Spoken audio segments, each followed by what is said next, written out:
Hello, my name is Midshipman Thomas Braunruther, second class. I'm from Stuart Manor, New York, and in this presentation I will be covering a mix of 5 works of art that have impacted me, titled A Brief Life Literary Autobiography. The first work of art that I'll be talking about is Originals, How Nonconformists Move the World, written by Adam Grant. Adam Grant is a best-selling author and a host of a couple TED Talks and podcasts. The main theme of this book is originality, as denoted by the title. Grant provides various examples throughout the book in which people develop and communicate original ideas, challenge the status quo, and display determination to accomplish their goals. 2 examples from the book are Seinfeld and Warby Parker. Seinfeld, seemingly a show about nothing, went on to be one of the most popular TV sitcoms of all time.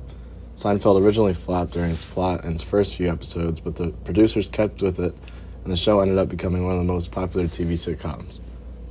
The second example is Warby Parker. Warby Parker is a glasses company that challenged previous glassware monopolies and took a leap of faith to provide a more affordable, customizable option.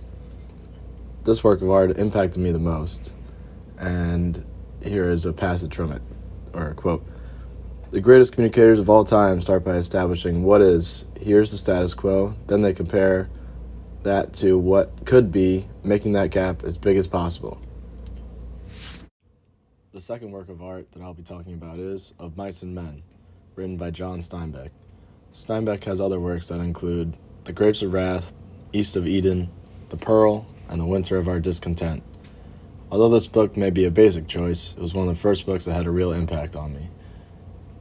It was written during the time of the Great Depression, and that's when it takes place as well. Similar storyline and time period of Steinbeck's The Grapes of Wrath. The relationship between Lenny and George within the book is very complex, and it's written in the style of colloquial writing. One of the quotes from the book is, "Every damn one of them's got a little piece of land in his head, and never a damn one of them ever gets it. Just like heaven, nobody ever gets to heaven, and nobody gets no land." This quote shows how Lenny and George's dream of land is their motivation, but is also a foreshadow of Lenny's death at the end of the book. It shows how the story is written in the colloquial style to relate the reader to the characters better.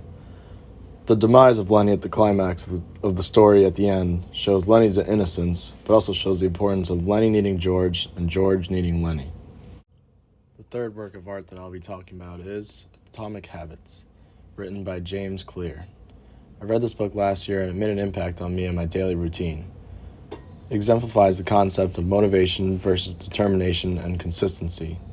You can be motivated to do better, but it takes determination and consistency to continually better yourself even when your motivation is lacking. The book talks about developing small habits over time to improve yourself in the long run, and developing a system of habits for continual improvement rather than single accomplishments. Some of the quotes that stuck out to me during the book were, "When you fall in love with the process rather than the product, you don't have to wait to give yourself permission to be happy. You can be satisfied anytime your system is running." And the second quote is, "You do not rise to the level of your goals, you fall to the level of your systems." The fourth work of art that I'll be talking about is a musical artist named Zach Bryan. Zach Bryan's from Oklahoma.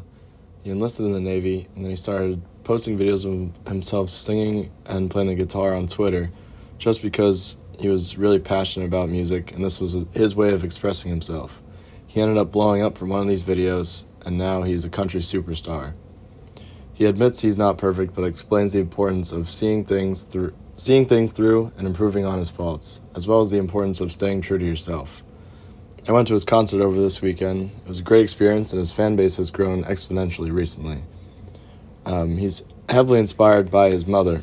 He mentions her in many songs and also quotes her a few times. She's no longer alive, which he states in his concerts, and he pays tribute to her through his songs. One of his songs, he says, "Find someone who grows flowers in the darkest parts of you." And he's quoting his mom, and this is in the song "Son to Me." The fifth and final work of art that I'll be talking about is the TV show Ted Lasso. The star of the show is the actor Jason Sudeikis, who acts in other movies such as We're the Millers, Horrible Bosses, Hall Pass, and Saturday Night Live, but he plays a much different role as Ted Lasso.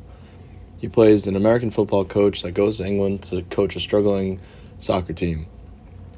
He's unconditionally kind and never judgmental. He leads his team in unorthodox ways, but it works. The show has helped me to keep an open mind, not be judgmental, and spread kindness rather than hate. Ted Lasso always kept a positive attitude, and this translated to his team being positive.